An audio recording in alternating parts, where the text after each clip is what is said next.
Good morning. And I have Cory Voss with me, and he is someone I got to got nominated by my cousin to do this podcast. And I am so excited to learn a little more about you.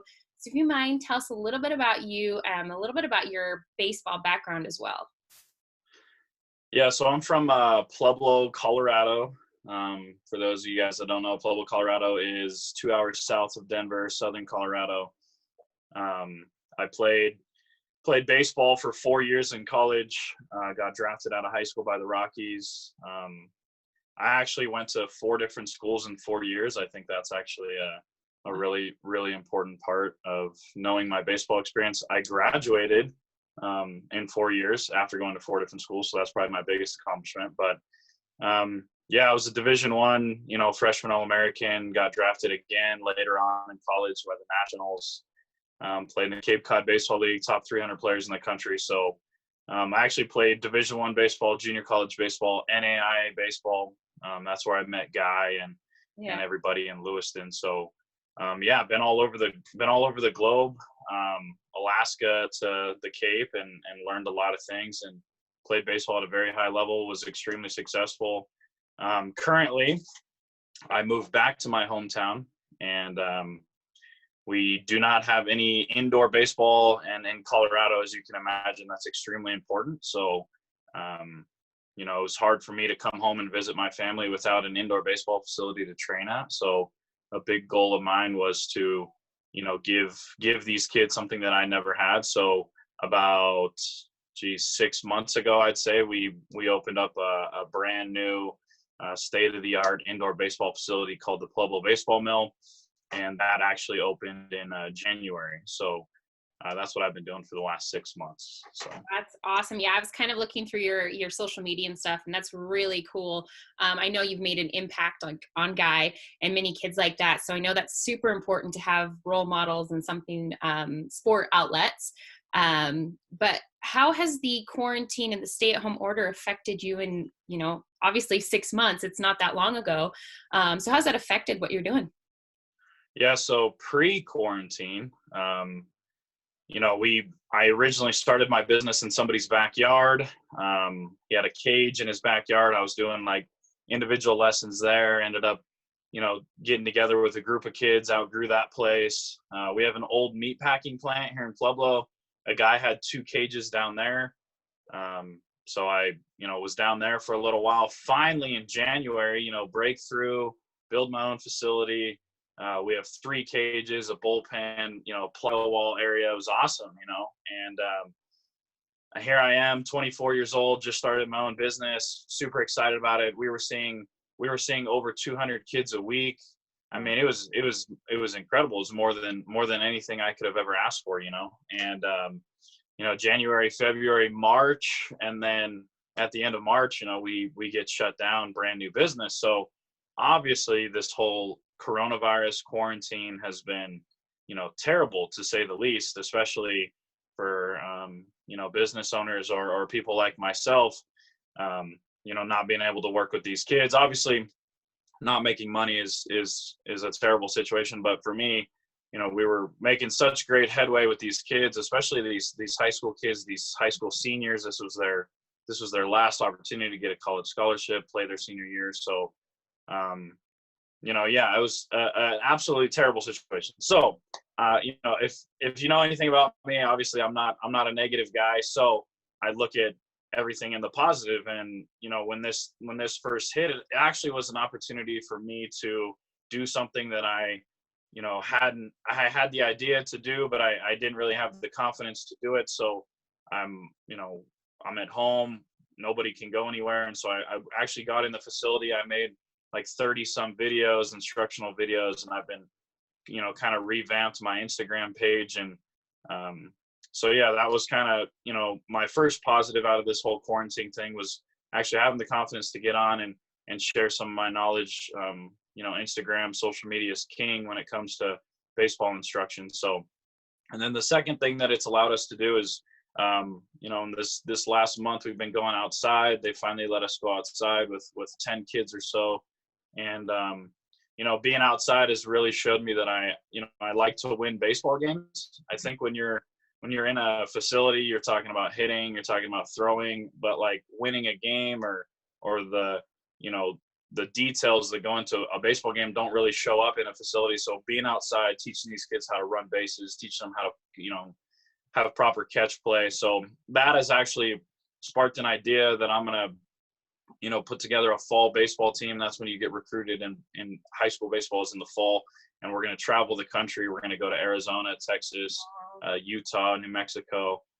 So, you know, quarantine is as terrible as it's been has, you know, allowed me to get creative and reach more people through my social media and actually have the idea to, you know, once this is all over, put together a really good fall team of some of the best kids in Southern Colorado and play some of the, you know, other best kids across the country. So it's been terrible, but actually it's sparked a lot of really good ideas as well. Yeah, I think that's super important. We hear all the negatives of the coronavirus and staying at home, and you've used the opportunity to really build the content, which I think this is perfect for right now, is building content. And so you're doing a great job. What do you miss most about the stay-at-home order outside of baseball? What do you miss most? Oh, geez.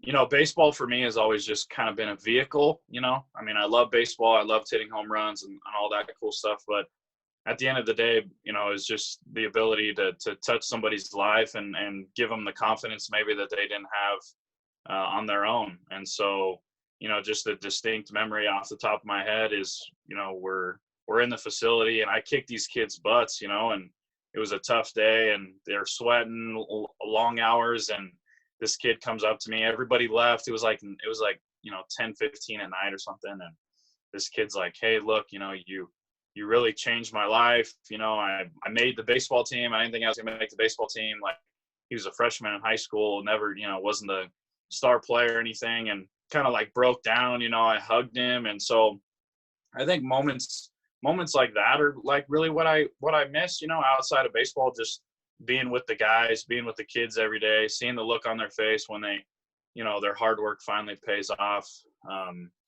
Yeah, so the physical interaction, I'm real big physical guy. I'm always giving high fives and stuff like that. So not being able to be with the kids and really, you know, pumping them up, giving them that confidence. It's bigger than baseball. I tell them all the time, you know, you're going to be a regular human being a lot longer than you're going to be a baseball player. So, you know, be a good human being, take the trash out for your mom. You know, I'm always telling them stuff like that. So the physical, you know, teaching these boys how to be good men, you know, that's probably what I miss the most. And then that's what you know, I think that's what everybody's really looking forward to, is just getting back to a little bit of normalcy. And yeah, the physical thing is something that, you know, you go to the grocery store, I feel like I'm robbing the place wearing a mask, you know, and you can't get close to people. So the physical, human beings are we're very physical in nature. And so I think, you know, that's what everybody's missing during this time. I agree. So what's your favorite band or favorite type of music?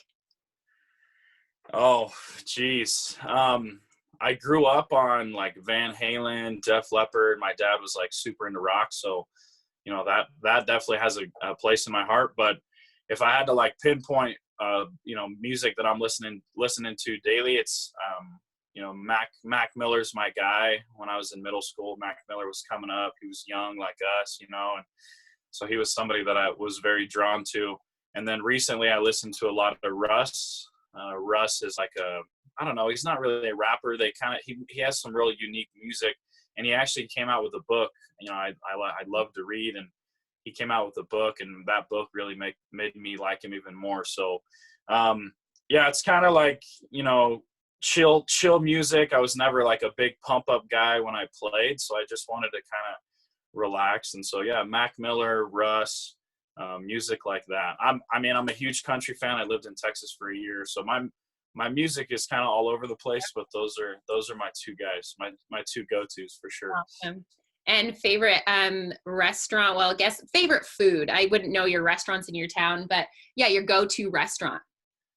Oh, geez. So I'm missing Lewiston, Idaho. I mean, I guess technically the restaurant's in Clarkston, but there's a place called Saute. When I lived in Lewiston, it was about 5 minutes from my house. And I mean, really what it is, it was like this private, like chef or something, and he like just pretty much made whatever he felt like making: salmon, steak, ravioli, like it was bruschetta. It was just it was incredible. You know, something that my favorite food, my favorite restaurant, I guess, is something that you can eat with a glass of red wine. So that's that place is pretty incredible. And every time I go back to, I like to make a trip back to Lewiston every year for the World Series. Obviously this year we're not going to be able to do that, but yeah, that's my favorite type of food. Something that you can have with a glass of red wine. And Saute in Clarkston, Washington is for sure my favorite place of all time. Everywhere I've ever been, Alaska, I've had salmon, I've had sushi, I've had the Cape. You know, you get lobster rolls, but you know, Lewiston and Saute is for sure my favorite place of all Oh, time. good to know. I've never been there, and I lived down there for a little bit. So, Yeah, I don't know if it's a newer spot but you'll definitely have to check it out. It's pretty incredible. that sounds amazing. So I know you're younger, but what would you give one piece of advice you would give a younger you? Oh, geez. So I go live on Instagram every Thursday, and I was talking about this last Thursday, like 10 high performance habits. And, you know, as I'm reading over this list that I created, I'm like, geez, I wish I would have done some stuff like this, you know? So, a younger me, you know, and I mean, I even try to tell myself this on the day to day, but I think a younger me wanted it all right now. You know, I wanted to be, when I was 16 years old, I wanted to be playing for the Red Sox. Why am I not at Fenway Park yet? You know? And so I think, if I was to tell myself, you know, a younger me, a piece of advice, like hustle. I say this all the time, hustle in the micro, you know, like hustle day to day, be very diligent in your work day to day, but have patience in the long term, you know? So the quote would be hustle in the micro, patience in the macro. So hustle every single day, but understand that, you know, nothing's going to happen overnight. And, you know, and especially here now that I'm owning my own business, I'm sitting here going, geez, you know, why don't we have 10,000 square feet, multiple locations? So I'm just constantly having to remind myself, you know, yes, hustle day to day, it's super important, but patience is really key. Patience and persistence, and knowing that, you know, what your day-to-day actions, that they're gonna pay off in the future. So a younger me, I would just tell them to, you know, slow down a little bit, have a little bit more patience. That you know, you overestimate what you can do in a year, and you underestimate what you can do in 12 years, you know? So that would be, patience for sure is something that I'm still working on, and that a younger me could have used as well. So what is your, you were saying that, you know, there's long-term plans. What is something like, what is your, I guess, dream of what you're building? What is the long-term goal with this? Yeah. So initially it's like a baseball facility, and it's very surface level. Like, yeah, I'm coming to learn how to hit, but you know, on a long term, I'm trying to impact as many lives as I can. I'm trying to touch as many lives as I can. Not obviously, I'm starting here with my own community. I feel very passionate about that. But you know, long term, it would be something where, you know, you can hop on your phone, and if you're having a rough day, you know, maybe it's something mental that we get across to you. Maybe it's something that you guys or somebody's dealing with, you know, in their personal life. And I don't want it to be just a baseball platform. So, you know, yes, it's going to be a baseball platform. You're going to go on my social media or anything that I produce in the future, and you're going to learn some high level baseball techniques. But ultimately, you know, it's building confidence, it's building self-esteem, and understanding that, you know, baseball is a very short window, and that, you know, you're going to be a father someday. You need to be a good son. And what happens when, you know, you get fired? What happens when you lose the house? What happens when, you know, so being resilient, being uncommon. And so that's kind of where we're going in the future. Technology is obviously going to be a huge part of that. I have a lot of really good ideas as to what I want to do. I kind of don't want to spoil it. I feel like it's a really good idea, but it's going to be something that's, I think, more tailored towards the youth. The dad maybe that gets off work, is super passionate about his son, and is coaching his team, and wants to just grab his phone and you know, find some drills or find some talking points, and that's what we're going to offer to him, and he's going to go out and, you know, put on a really good practice and help those help those boys, turn into men and lead some good families someday. So that's ultimately what our goal is, and it's bigger than baseball for sure. That's amazing. So leave us with one piece of a positive advice. I know it's rough right now. We're all struggling in one way or the other. Leave us with one piece of advice you could give to anybody that's watching right now. So I played at LC State. Incredible program. It's very, very blue collar program. No, nothing fancy about it. No names on the back of the jerseys.